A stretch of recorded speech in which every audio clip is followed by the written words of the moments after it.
아이고, 이거 어떡해. 어머 세상에 어떡해.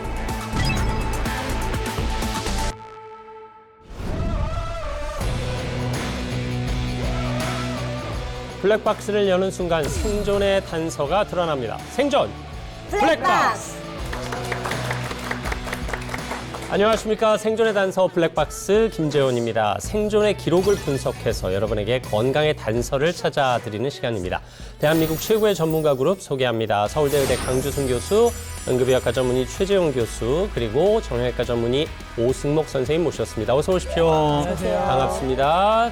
또 오늘도 역시 시청자 여러분을 대신해서 생존 추리를 해주실 추리의 여왕 안소미 씨 함께합니다. 반갑습니다. 건강이 최고랍니다. 자, 오늘 노래하는 개그우먼 안소미 또 왔습니다. 오늘따라 좀 화사해 보이죠? 네, 표정이 유난히 밝으시네요. 네. 그래서 아무래도 봄이니까요. 사실 아이 둘 엄마이긴 하지만요. 봄을 앞두고 이 마음이 좀 싱숭생숭합니다. 이 옷도 얇아지고요. 나들이 계획도 세우게 되고요. 이번 주말에는 가족들과 함께 등산도 다녀와야 되거든요. 네. 사실 나들이 많이 가시고 산행하시면 또 안전사고 우려가 있습니다. 이 계절에 접어들면서 출동 건수도 많아지나요? 많죠. 구급차 출동 건수만 봐도요. 이맘때부터 봄철 내내 증가하는 추세입니다. 네. 특히 이제 교통사고가 많이 나는데요. 안타깝게도 이제 고령자의 비율이 가장 높습니다. 그래서 이맘때쯤 이제 응급실이 굉장히 바빠집니다.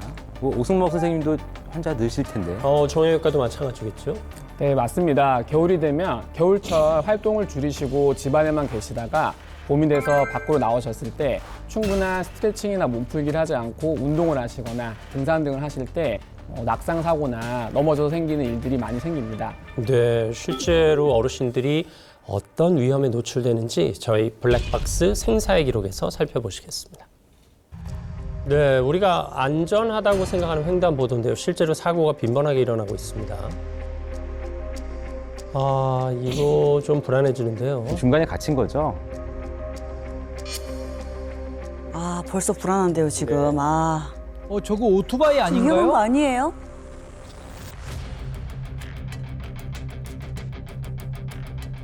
누군가 그래도 좀 시민분이 도와주시네요. 저렇게 보행기에 도움을 받으시는 어르신들은 이게 굉장히 그 위험한 상황에 많이 노출이 돼 있는 거죠. 도와주는 사람 없어, 어떡해. 마음대로 그 본인이 원하는 대로 걷는 속도가 안 나기 때문에 저 중간에 저렇게 서 계시는 경우도 굉장히 많고요. 그래도 누가 도와주셔서 감사합니다. 저렇게 또 빨리 가시려다가 넘어지신다고. 저 서두르시면 안 되는 거죠. 네. 야, 아니 근데 영상을 보는 내내 진짜 사고 날까봐 조마조마했거든요.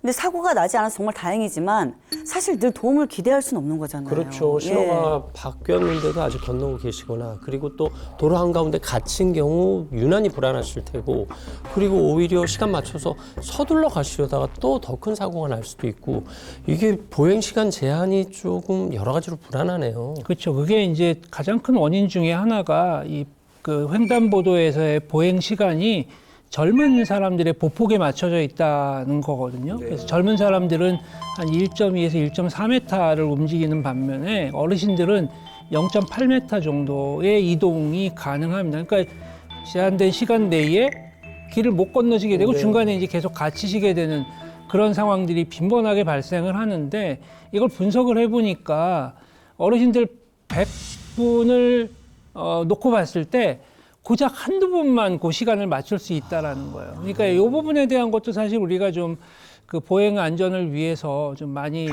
다시 한번 재고해 봐야 될 부분이 아닌가 싶습니다. 네. 사실 어르신들이 위험에 노출된 것은 횡단보도만이 아닙니다. 블랙박스 생사의 기록 확인하시겠습니다. 하루에도 몇 번씩 만나는 곳이 계단인데요. 이 계단에서도 사실 각종 사건, 사고가 빈번하게 일어난답니다. 불안할 것 뭔가 같아요. 좀 불안하죠. 아이고 저분도 좀 위태위태하신데. 뒤로 어떻게 뒤로. 몇 개 안 되는 계단에서도 사고가 있군요. 지금 벌써 불안합니다, 지금. 예. 아이고. 어머님, 어떡해요, 아프요. 아이고. 어머님, 어떡해요, 아프요. 네, 에스컬레이터도 위험하죠. 너무 위험하죠. 잠시만요. 에스컬레이터도 낙상 사고가 참 많이 일어나는 장소인데요. 네. 고령층은 특히 이제 뼈가 약하시잖아요. 어머, 세상에, 저 정도면 골절 가능성이 높습니다. 아이고. 아니, 좀 이거 확 어떡해요. 끼면 어떡해. 사실 사고 순간도 문제지만 어르신들은 후유증이 더 문제가 아닐까 싶어요. 낙상의 문제가 뭐냐면 결국 이제 고관절에 그 골절이 일어나게 되고 그러면 이제 골절이 되고 난 이후에 사망 위험이 한 2년 내에 한 70%까지 이를 정도로 굉장히 그래요? 치명적입니다. 단순히 넘어지고 회복하는 차원의 문제가 그렇죠. 아니군요. 네.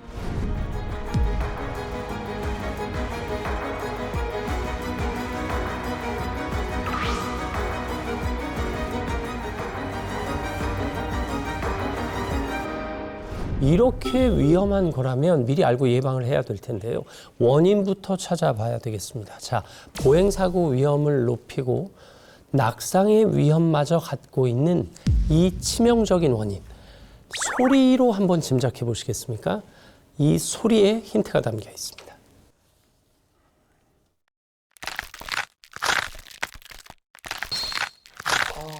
과자 먹는 소리.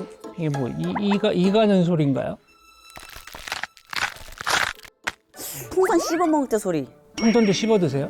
아니, 그 공기 있는 거 이렇게 한마디 저런 소리 나는데 우닥우닥. 네. 응급의학과 선생님이 조용하신 거 보니 뭔가 짐작하시는 건가요? 저 소리는 예감이 좋지 않습니다. 네. 저도 약간 소름이 끼치는 소리인데. 저는 저 소리의 정답을 알고 있습니다. 네. 다만 생각한 것보다는 조금 더 크게 들려서 네. 약간 좀 걱정되는 상황인데요. 심각한 상황일 수 있다는 말씀이시죠? 네. 과연 어떤 소리인지 영상으로 확인하시겠습니다.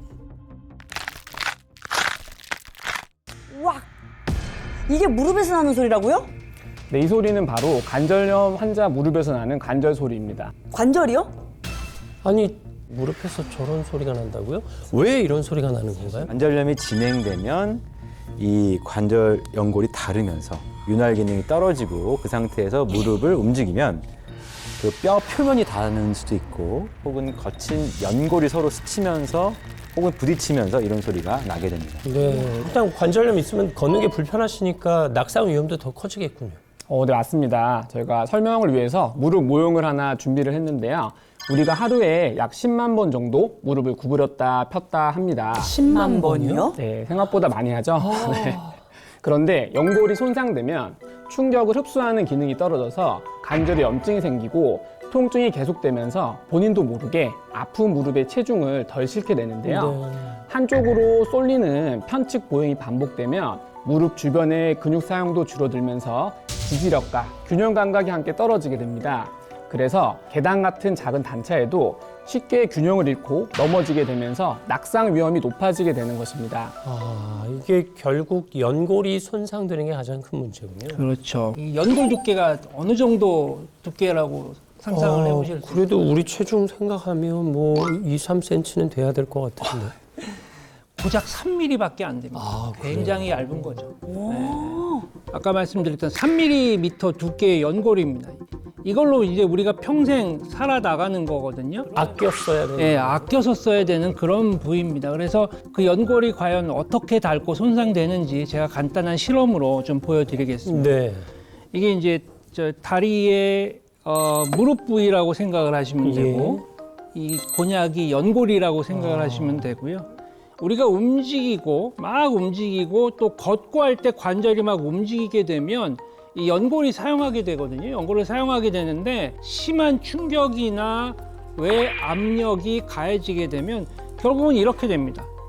이게 보시면 연골이 파열돼서 찢어지거나 연골의 두께 자체가 얇아질 수밖에 없는 거죠. 이것이 바로 이제 관절염의 원인이 되는 것입니다. 갑자기 제 무릎을 한번 더 만져보게 되는 네, 연골이 좀 짠해지는데 유난히 취약한 조직인 거네요. 맞습니다. 이제 찢어지기 쉬운 연골은요, 이제 문제가 혈관이 없어요.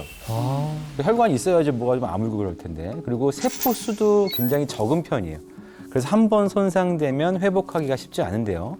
실제로 젊은 사람 기준으로 연골 1세제곱밀리미터 안에 있는 연골 세포를 세보면 한 19개 정도밖에 안 된대요. 그래요? 근데 그것도 그나마 나이가 들면서 그 세포 수가 절반으로 줄어듭니다. 결국 나이가 들면서 손상은 계속 쌓일 수밖에 없는데 복구할 힘은 점점 떨어지게 되는 거죠. 그래서 증상이 없어도 연골 노화는 보통 40대부터 이미 시작되었다고 보셔야 됩니다. 아유, 그러면 뭐 제 연골은 지금 닳고 있다는 중이네요. 실제로 40대 이상 성인 이제 10명 중 9명은요. 이미 연골 노화가 진행되고 있다고 봐야 되고요.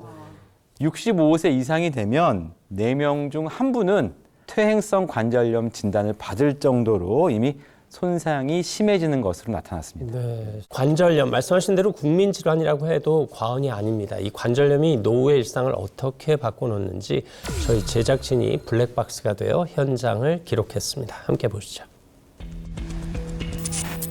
김희애순 씨는 외출 한 번 하는 게 그렇게 겁이 난다고 하시대요.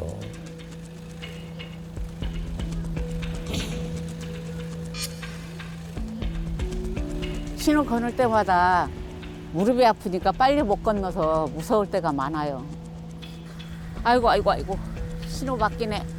아유, 벌써 신호 바뀌는 거 걱정하시는 거죠? 또 지나가는 차들이 또 안 기다려주죠. 아이고 무릎이야. 아이고. 아니 우리 예수님 약간 서 있는 것도 힘겨워 보여요. 관절염으로 왼쪽은 4기, 오른쪽은 3기 많이 아파요. 10년 동안 이 통증을 갖고 살아간다는 게 많이 힘들어요. 통증에 시달린 지 10년이 되셨는데요. 그동안 안 해본 게 없으시다고 해요.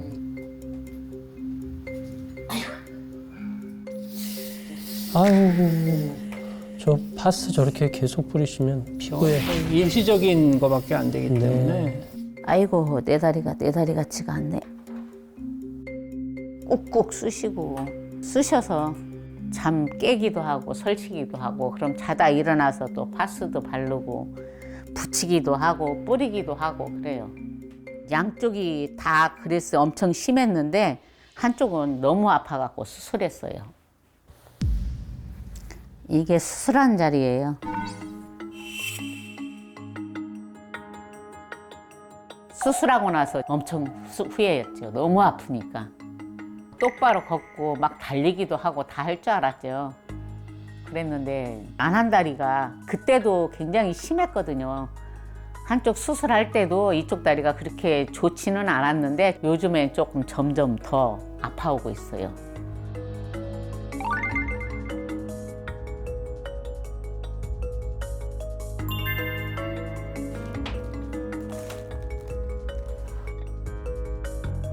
진통제예요. 매일 먹는데 통증이 심할 때만 진통제 하나를 더 먹을 때가 있어요.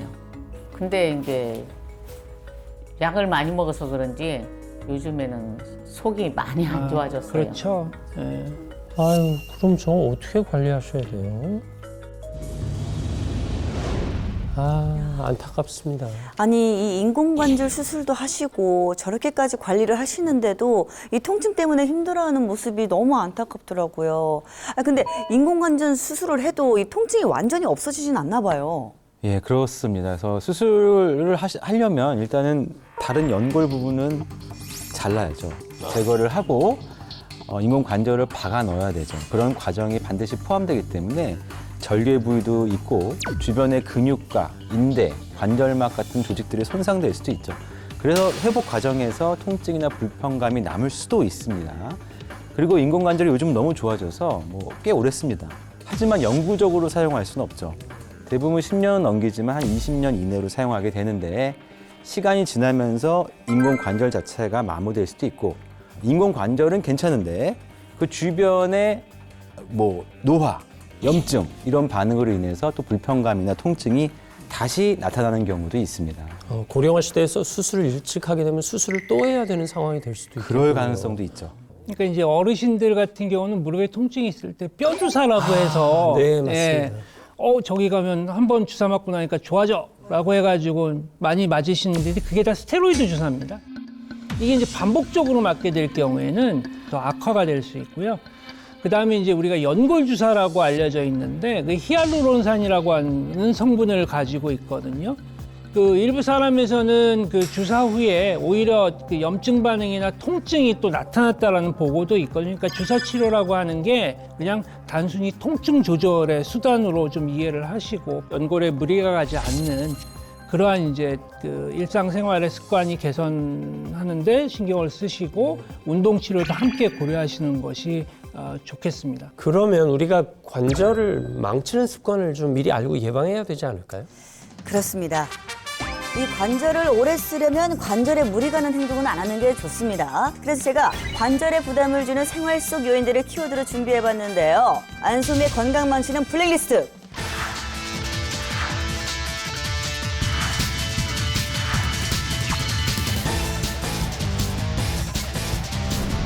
자, 여성분들이 꼭 한번 체크해 보셔야 할 관절 망치는 블랙리스트.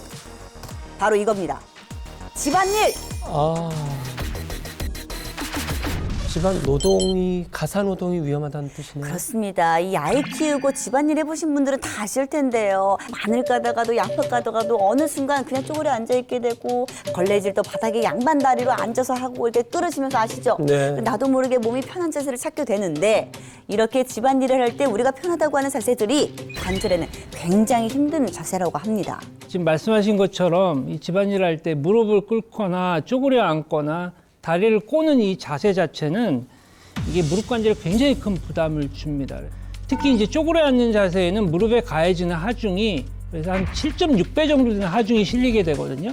그러니까 체중이 60kg이라고 하면 한쪽에 한 450kg의 무게가 반복적으로 그래요? 가해지니까 이게 연골이 견딜 수가 없는 거죠. 이러한 과도한 압력 때문에 연골 마모가 빠르게 진행이 되고 결국 이것이 이제 관절염으로까지 발달되게 되는 원인이 됩니다. 자, 우리 어머님들이 관절염을 달고 살게 된 데는 다 이유가 있습니다. 그런데 여기서 끝이 아닙니다. 자, 다음 관절 망치는 블랙리스트. 서랍 속 효자템.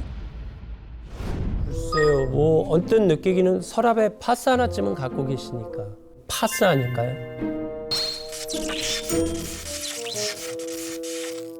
이걸 바로 맞추시면 어떡합니까? 네, 죄송합니다. 네, 파스 맞군요. 바로 정답입니다. 파스입니다. 자, 그런데 의아한 게요. 이 파스를 또 바르면 통증이 줄어들잖아요, 선생님들. 근데 파스가 관절 건강에 왜 안 좋은 겁니까? 그러게요. 사실 파스는요 염증 치료제가 전혀 아닙니다. 그래요? 진통제라고 보시면 됩니다. 통증을 잠깐 잊고 또 무리를 하다 보면은 오히려 관절을 더 혹사시킬 수도 있고요. 잠깐 보조용으로만 사용하시는 게 좋겠습니다. 통증을 줄이는 데만 습관적으로 연연하다 보면 또 다른 문제가 생길 수 있어서 내 관절 상태를 확인하는 것이 좋다 이런 이야기입니다. 실제로 인공관절 수술 문턱까지 갔다가 꾸준한 운동으로 또 꾸준하게 관리하셔서 관절 건강을 회복하신 분이 있다고 합니다. 생존의 기록에서 만나보시겠습니다. 15년 전부터 무릎 통증이 생기면서 일상이 지옥이었어요. 관절염 4기라고 하더라고요. 인공관절 수술을 하려고 하는데 진짜 너무 무섭더라고요. 지금은 관절염 4기인데도 잘 걸을 뿐만 아니라 현역 미용사로 건강하게 잘 지내고 있습니다. 저는 현재 68세 김주호입니다. 말기 관절염을 극복한 주인공 김주옥 씨 스튜디오에 모셨습니다. 어서 오십시오. 네, 안녕하세요. 반갑습니다. 우리 시청자 여러분께 인사 한 말씀 부탁드릴게요. 수술 없이 관절 통증 잡은 68세 김주옥입니다. 네, 반갑습니다. 워낙 젊어 보이셔서 아프셨으리라고는 상상이 안 가요.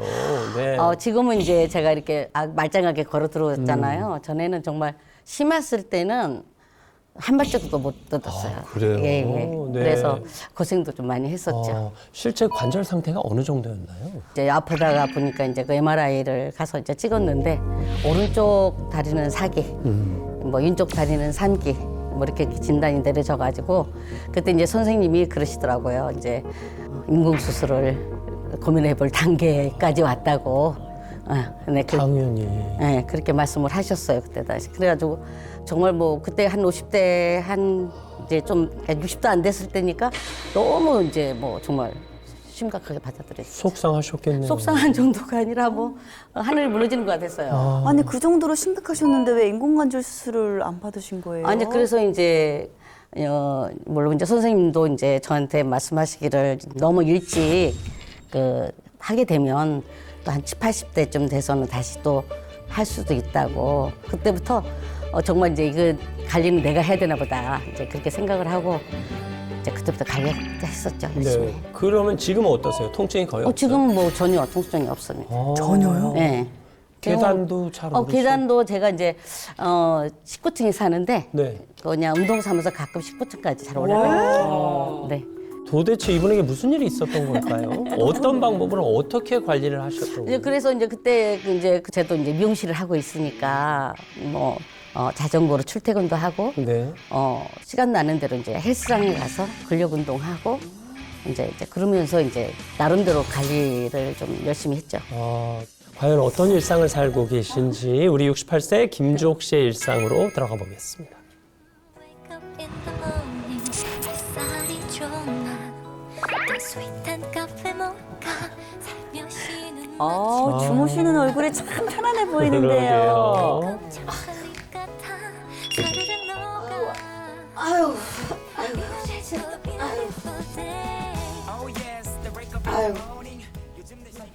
가만 저거 뭐예요? 왜 베개를 다리가 아프니까 허리까지 아프더라고요.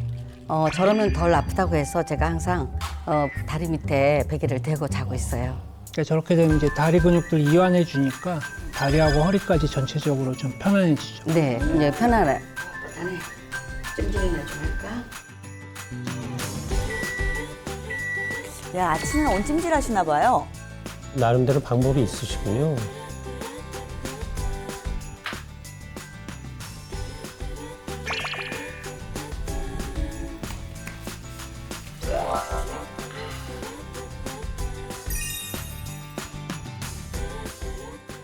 저걸 매일 저렇게 하시나요? 아니면 매일은 아니고요.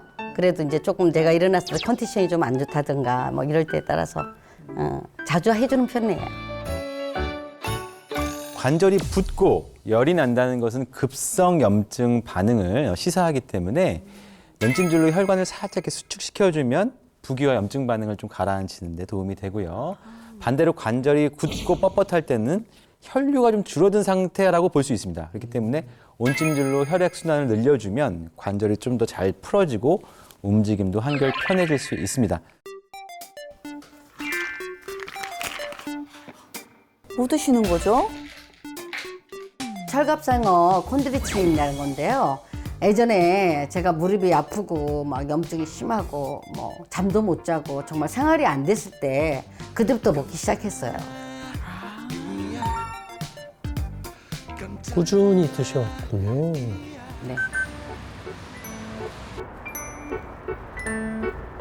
전에는 신호등만 이렇게 딱 바뀌면은 마음은 급하지 다리는 뭐 안 따라와 주지 이러니까 무섭더라고요.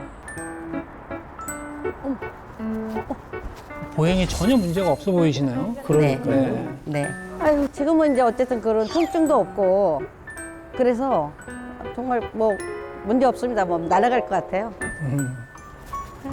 야, 이걸 뭐 누가 수술 고민하셨다고 생각하겠어요. 그래. 네, 지금은 뭐 아무 무리가 없습니다. 더군다나 미용일 하시면 하루 종일 서서 계실 거 아니에요? 그러니까요. 재밌게 해보자.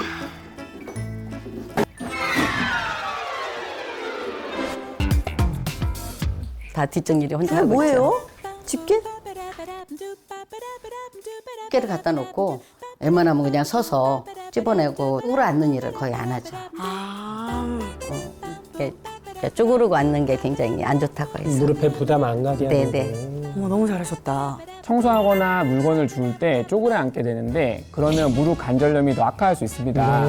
현재 뭐 쪼그려 앉는 것도 피해 주시고 잘 관리하고 계십니다. 아, 신경을 많이 쓰시는구나.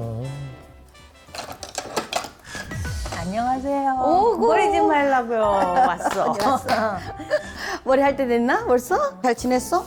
아이 뭐 나야 뭐 집에서 그냥 뭐 잘 지내지. 머리를 어떻게?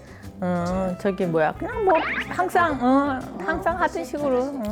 우리 나이에 뭐 조금만 가꾸면 나이야. 뭐 제 나이도 다 안 보잖아. 그렇지. 근데 속이 건강해야 되잖아. 근데다가 특히 다리.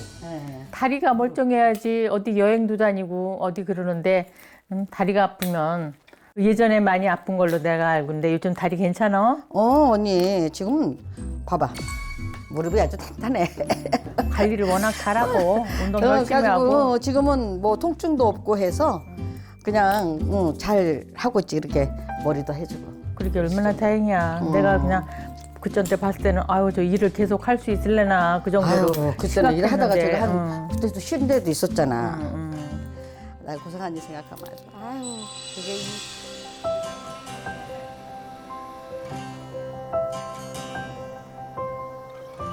언니 어때? 마음에 들지? 이쁘네. 예쁘게 됐어. 아유, 기부인 같아요. 아유 고맙습니다. 했어. 아이고 언니 다리가 많이 아프구나. 아우 다리가 아이고 아이고, 그게 아이고. 아우 쑤시고 시리고 사실 뭐 다들 저러시죠. 예, 잘할 나이죠, 다들. 아우 다리가 시큰거리고 어머, 가만 있어, 언니. 아프고. 가만 있어 봐. 아우 이렇게 봐. 아우, 언니 다리가 완전히 옷자로 많이 변했네. 이제 진단도 하시네. 도사됐어요. 네. 아유. 이게 봐요, 쑥쑥쑥 들어가잖아. 그러면 이게 다리가 쉰 거야. 언니 내가 이거 운동을 자주 하거든. 이걸 물병을 이제 이렇게 사이에다 끼는 거야. 그럼 붙여봐봐, 다리를. 그러면 여기가 허벅지, 여기 힘이 들어가면서 그 옷자 다리가 이렇게 벌어진 게 이렇게 딱 해주면서 아주 운동이 최고야. 나 이거를 아주 그냥 그럼 어떻게 하신 수만 거예요? 하고 있어. 하나, 둘, 이렇게. 어때? 힘 좀 들어가? 이렇게 좀 들어가, 이게. 아유, 틈틈이 노력을 많이 하시네요. 네. 운동도 열심히 하고요. 하여튼 저의 생활 전반이 다 바뀌었던 것 같아요. 이 관리하는 것으로.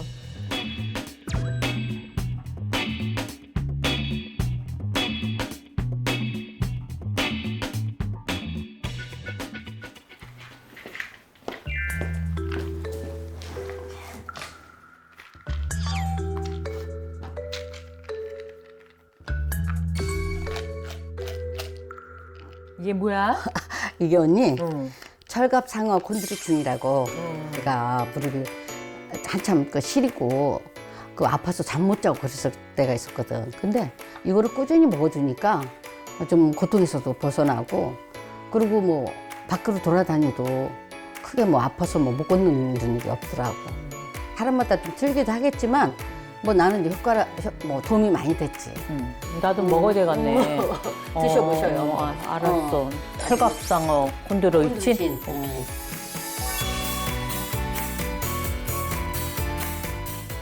젊었을 때 인공관절 건의도 받았을 정도였는데 포기하지 않고 열심히 하다 보니까 지금까지 이렇게 견딜 수 있었던 것 같아요.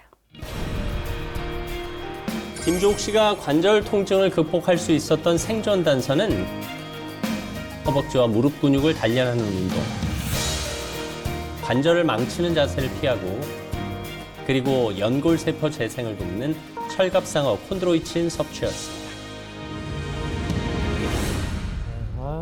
과거 아프셨던 때 생각하면 지금 68세에도 현역 미용사로 일하시는 게 뿌듯하시겠어요. 그때 당시에는 미용실을 접으려고까지 마음 먹었었어요. 왜냐하면 뭐 서서 일을 할 수 있는 상태가 아니었기 때문에. 그래서 한동안 조금 쉬기도 했는데 이제 염증이 가라앉으면서 이제 나름대로 이렇게 관리를 하다 보니까 지금은 이제 너무 간두지 않게 잘했다는 생각이 들죠. 그럼요. 네. 진짜 대단하십니다. 네. 정형외과 전문의 입장에서는 어떠세요? 어떤 점에 눈여겨보셨어요? 제가 어떻게 관절 건강을 관리하시는지 일상을 잘 분석해 보니까 한 가지 눈에 띄는 게 있더라고요. 허벅지 단련 운동을 꾸준히 해오셨다는 점인데요. 네. 다리 축이 틀어져서 오다리가 되면 체중이 한쪽에 쏠리면 연골이 빨리 닳고 그 결과 이 다리 변형이 더 심해지는 악순환이 이어집니다. 그래서 허벅지 근력 운동과 체중 관리를 꾸준하게 하시면 무릎의 체중 부하가 줄어들어서 지금처럼 통증도 줄어들고 다리 변형이 심해지는 것을 막을 수 있습니다. 너무 잘해주셨어요. 앞서 보여주신 철갑상어 콘드로이친을 꾸준히 드셨단 말이에요. 이게 연골 관리에 도움이 되는 건가요? 결론부터 말씀드리면 도움이 될 수 있습니다. 네. 예. 그 콘드로이친이라고 하는 거는 연골을 구성하는 대표적인 핵심 성분이거든요. 콘드로이친은 압력에 의해서 눌렸던 연골을 다시 원래 상태로 이제 회복시켜주는 탄성력이라고 하죠. 그래서 압박으로 인한 손상을 이제 줄여주고요. 연골의 마모 속도도 늦춰주기 때문에 관절이 보다 이제 부드럽고 그리고 안정적으로 움직일 수 있게끔 해주는 그런 역할을 합니다. 탄성과 복원력을 지키는 게 중요하겠네요. 그렇죠. 그래서 탄성과 복원력이 중요한 이유가 이제 또 하나가 있는데 그 연골에는 이제 혈관이 없다고 말씀을 드렸고 네네. 그리고 이제 혈관이 없다는 얘기는 거기 그 조직에 산소를 공급하기 위한 혈액이 공급이 안 된다는 얘기잖아요. 그러니까 그러면 어떻게 산소가 공급이 되느냐? 혈액 대신 그 관절을 감싸고 있는 활막이라고 하는 부위가 있습니다. 활막. 활막에는 또 활액이라고 하는 그러한 그 액체 성분이 있는데 거기를 통해 가지고 이제 산소와 영양분을 공급을 받고 또 거기에 이제 세포가 생장하면서 나오는 노폐물들이 이제 배출이 되거든요. 그러니까 이게 결국 연골이 스펀지 같은 구조라서 이게 움직일 때는 눌리면서 안에 있던 노폐물이 그렇게 되면 밖으로 빠져나가겠죠. 눌리니까. 그 다음에 이게 다시 이완되면서 펴질 때에는 다시 수분을 그리고 영양분을 빨아들이게 되는 겁니다. 그 과정에서 콘드로이친이 굉장히 중요한 역할을 하고 도움을 줄 수 있다라고 얘기를 할 수 있습니다. 콘드로이친이 부족하면 그 기능을 잘 못하니까 스펀지 같던 연골이 뭐라고 할까요? 말라 비틀어진 수세미처럼 되는 건가요? 그렇죠. 관절염이 있는 경우에는요, 염증과 함께 연골이 부서지면서 나온 파편과 노폐물이 활액을 오염시킵니다. 그래서 활액이 점점 끈적해지는데요. 제가 사진을 하나 준비했는데요. 이게 바로 우리 무릎 관절 안에 있는 활액입니다. 정상적인 활액은 맑고 투명한데요. 관절염이 심해질수록 점점 탁해지는 게 보이시죠? 이렇게 활액을 오염시키는 주범이 바로 염증 물질과 마모된 연골 조각 같은 부산물들입니다. 그런데 관절염이 진행되면요, 연골을 보호하는 콘드로이친이 빠르게 또 감소해 버립니다. 아, 그래요. 또 얼마나 줄어드냐면 40대에는 20대의 절반. 네. 절반? 그리고 70대 이르면 거의 없답니다. 거의 소실되는 수준으로 감소하는 것으로 알려져 있습니다. 그냥 소실된다고요? 항상 네. 노화가 문제입니다. 노화. 네. 또 그리고 콘드로이친은 대표적으로 4형과 6형으로 나뉘는데요. 그 중에서 핵심은 6형 콘드로이친입니다. 4형 콘드로이친은 뼈와 맞닿은 연골 안쪽에 존재해서 골화 과정, 즉 이게 뼈가 만들어지는 데 중요한 역할을 하는 것이고요. 6형은 연골 표면에 그래서 이제 연골 세포가 잘 자라도록 돕고 연골이 다시 회복되는 데 필요한 탄력과 함께 또 그걸 지켜주는 역할도 합니다. 그래서 안타깝게도요, 관절염이 생기면 관절이 움직일 때 생기는 마찰과 염증의 영향을 먼저 받는 위치에 있는 6형 콘드로이친이 가장 먼저 손실됩니다. 그러면 관절염 환자들은 이게 어느 정도나 줄어드는 거예요? 그 한 연구에 따르면 건강한 성인의 연골에서는 6형 콘드로이친이 약 90%를 차지하는 반면 네. 관절염 환자의 연골에서는 6형은 줄어들고 4형은 높아졌다고 하고요. 그 감소폭을 직접 비교한 연구를 보니까 관절염 4기 환자의 경우 관절염 1기 환자보다 6형 콘드로이친이 최대 60% 감소한 것으로 보고됐습니다. 아유, 그럼 위험하네요. 그러니까 가장 중요한 육형이 먼저 줄어든다고 하니까 더 무섭네요. 이 소 잃고 양간 고치는 꼴 되기 전에 미리 관절 건강 관리해야겠습니다. 이게 그러면 콘드로이친이 연골을 이루는 성분이라고 하셨는데 소실됐으면 채워 넣어야 되잖아요. 이게 외부에서 섭취하는 것도 효과가 있나요? 네, 실제로 콘드로이친을 섭취했을 때 활액과 연골 조직 안에서 콘드로이친 함량이 높게 유지됐다는 보고가 있고요. 이런 변화가 연골 건강에 긍정적인 영향을 준다는 연구 결과도 있습니다. 실제로 김지옥 씨가 섭취했던 콘드로이친은 철갑상어 콘드로이친이란 말이에요. 저는 이 두 단어의 조합을 처음 듣습니다. 이 철갑상어부터 좀 설명을 드리면 이게 이제 살아있는 화석이라고 불릴 정도로 선사시대부터 살아남아서 지금까지 쭉 살아온 고대 어류인데 특징이 뭐냐면 딱딱한 뼈를 가지고 있는 네. 경골어류입니다. 철갑상어는 수명도 굉장히 깁니다. 약 최대 150년까지 사는 장수어종이라고 좀 알려져 있고요. 대단하다. 그러니까 소, 돼지 같은 그런 가축들도 한 20년을 사는데요. 네. 그 관절염이 생기거든요. 근데 150년을 살고 평생 동안 헤엄을 치는 저 철갑상어는 관절염에 걸리지 않는다고 합니다. 아니 헤엄치면서 이 끊임없이 관절을 사용할 거 아니에요, 쟤도? 그렇죠. 저 철갑상어도? 네. 근데 어떻게 150년간 관절염이 안 걸려요? 그 철갑상어한테 물어보셔야 될 것 같아요. 네. 아니, 여기선 철갑상어가 없으니까 오 맞습니다. 선생님한테 물어봐야죠. 예. 네. 여러 이유가 있겠지만 그중 하나는 연골에 6형 콘드로이친이 풍부하기 때문인데요. 포유류와 철갑상어 모두 콘드로이친을 가지고 있는데 포유류의 연골은 4형이 비중이 높은 반면 철갑상어의 연골은 6형 콘드로이친 비중이 높다고 합니다. 그러면 철갑상에서 추출한 콘드로이친은 뭐가 달라도 다른 거예요? 제가 그래프를 하나 네. 준비했는데요. 하나는 철갑상어, 다른 하나는 사람의 연골 속의 콘드로이친 아미노산의 구조 그래프입니다. 보시는 것처럼 두 그래프가 이제 무척 흡사하죠. 거의 같습니다. 이처럼 철갑상에서 추출한 콘드로이친은요, 사람 연골에 들어있는 아미노산 구성과 매우 유사한 구조를 가진 특성이 있어서요, 비교적 체내 흡수율과 생체 적합성이 높은 편입니다. 실제 연구에서도 이제 체내에서 활용할 수 있는 시간이 비교적 길다는 점이 보고되었는데요. 한 연구에서는 철갑상어 콘드로이친이 섭취 후에 16시간 혈중 농도가 유지됨이 관찰되었습니다. 전문가들의 의견은 이런데 실제 섭취하신 분이 어떤 변화를 겪었는지가 또 궁금합니다. 이제 선생님들 얘기를 쭉 들으면서 평소에 제가 느낀 것들이 단순히 기분 탓만은 아니었구나. 이걸 좀 느꼈어요. 저는 그러니까 철갑상어 콘드로이친을 꾸준히 먹으면서 이제 이게 다리가 부었던 것도 좀 줄어들었고요. 또 걸을 때마다 이게 뼈끼리 부딪혀가지고 좀 툭툭 소리가 좀 나고 그랬거든요. 근데 그것도 요즘은 좀 덜 나는 것 같고, 제가 이제 걷다 보면 다리가 이제 뻣뻣해서 쉬어가기도 종종 했었는데 요즘은 뭐 굉장히 활동하는데 편해졌어요. 네, 아까 횡단보도 뛰시는 거 보고 아주 깜짝 놀랐습니다. 네. 실제로 김주옥 씨는 도움을 받으셨는데 네네. 관절염 통증에 시달리는 다른 분들에게는 어떤 도움이 됐을까요?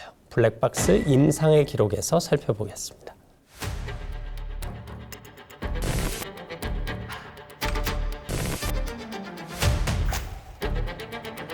쑤시고 아프고 손녀가 있어도 제대로 놀아주지도 못하고 손녀의 보호를 받아야 되는 정도? 관절 통증에 시달리고 있는 김예순 도전자입니다. 제가 50대부터 관절 통증이 심해서 콕콕 쑤시듯이 아프면서 움직이는 게 힘들 정도로 많이 그랬어요. 무릎은 물론 허리까지 아픈 이선화 도전자.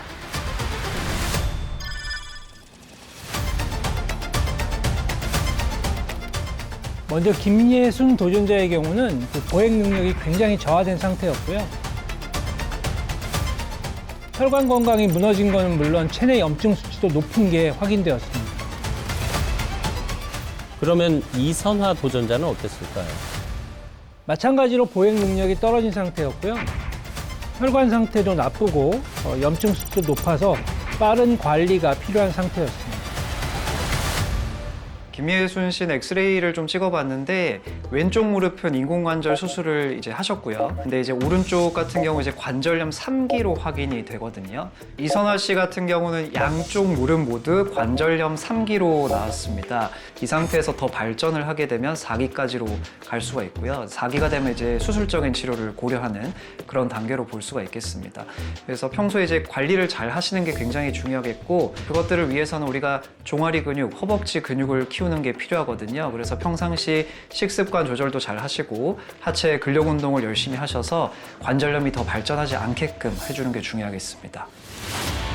지긋지긋한 관절 통증에서 해방되기 위해 두 도전자는 2주간 도전에 나섰습니다. 운동은 물론 식단까지 열심히 하셨는데요. 특히 이걸 꼭 챙겨 드셨다고 해요. 철갑상어 콘드로친이라는 건데요. 먹으니까 무릎이 덜 아픈 것 같아요. 그래서 계속 먹으려고 하고 있어요. 아니 2주 동안 관리를 정말 열심히 하셨던 것 같은데요. 어떤 변화가 있을지 궁금합니다. 먼저 이선화 도전자의 경우는 정말 열심히 관리를 하신 것 같습니다. 보행 능력이 향상됐고요. 네. 혈관은 물론 염증 반응까지 긍정적으로 변한 걸 확인할 수 있었습니다. 김예순 도전자는 어떻습니까?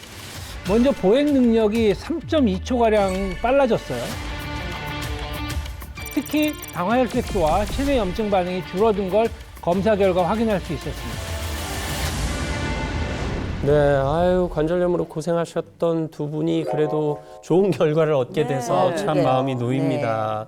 어떠세요? 예, 정형외과 전문의는 보는 관점이 좀 다르셨을 수도 있는데. 2주라는 짧은 기간인 걸 감안하면 상당히 긍정적인 변화를 이루신 것 같아요. 아마 영상 뒤에 숨은 노력들이 많을 걸로 네, 추측됩니다. 네, 그렇죠. 네. 김종욱 씨 보시면서 아유 나랑 똑같아 하셨다가 이 좋아지는 모습 보니까 기분 좋으시죠? 옛날 생각이 많이 났어요. 네. 아니 저렇게 건강 개선이 이루어진 걸 보니까 아니 제가 왜 기분도 좋고 이렇게 뿌듯해져요. 아유, 뭐 저희도 기분이 좋습니다. 실제로 이 염증을 완화하는데도 철갑상어 콘드로이친이 도움이 되는 걸까요? 실제 그 하나의 예를 들어서 좀 말씀을 드리면 관절염을 유발한 동물의 연골세포에다가 철갑상어 콘드로이친을 처리를 해 보니까 관절염으로 인한 염증 물질이 약 한 40% 정도 이제 줄어들고 연골세포의 생존력 자체는 한 3배 정도 증가됐다라고 하는 이제 보고도 있습니다. 연골세포를 직접적으로 도와주는 거네요. 그렇죠. 예, 그리고 이게 단순히 그냥 뭐 철갑상어 콘드로이친이 연골세포에 직접적인 작용하는 것뿐만 아니라 그 주변 환경, 그러니까 주변 환경들을 개선해가지고 영양분이 더 잘 전달될 수 있게 도와준다는 거죠.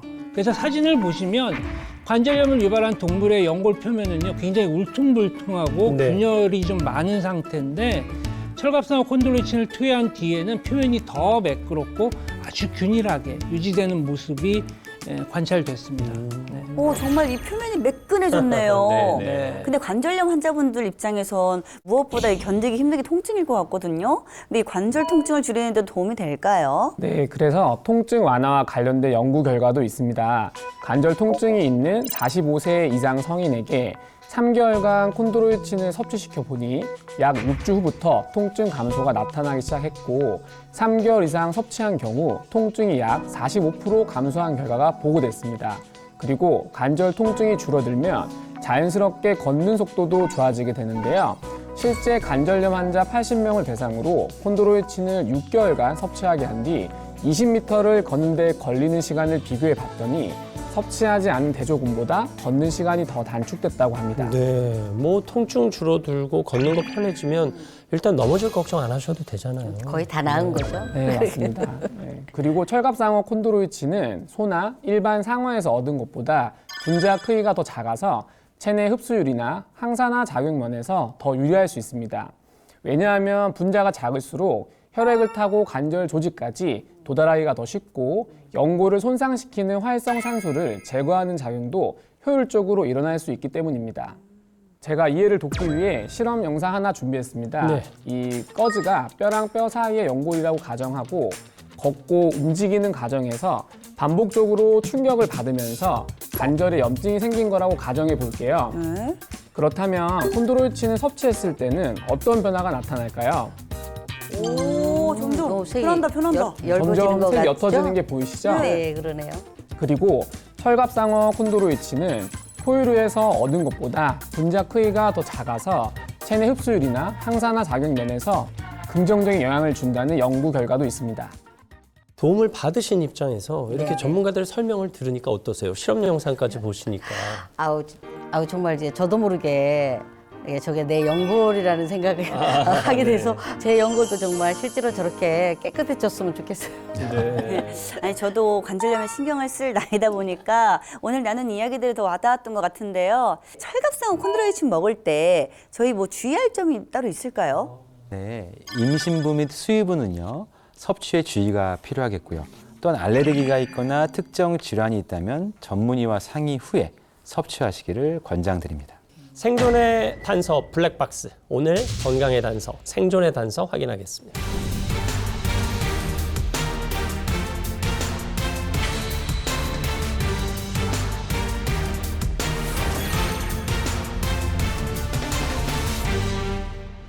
어떻게든 지켜야 합니다. 어떻게든 지켜야 네, 되죠. 그래야 오래오래 걸어 다니실 그렇죠. 수 있고 네. 오래오래 건강한 삶의 질을 지키실 수 있습니다.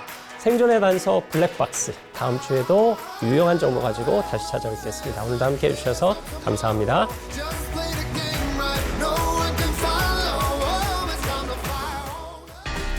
관절이 붓고 열이 난다는 것은 급성 염증 반응을 시사하기 때문에 냉찜질로 혈관을 살짝 이렇게 수축시켜주면 부기와 염증 반응을 좀 가라앉히는 데 도움이 되고요. 반대로 관절이 굳고 뻣뻣할 때는 혈류가 좀 줄어든 상태라고 볼 수 있습니다. 그렇기 때문에 온찜질로 혈액순환을 늘려주면 관절이 좀 더 잘 풀어지고 움직임도 한결 편해질 수 있습니다. 즐거운 밤의 세상 Play the next channel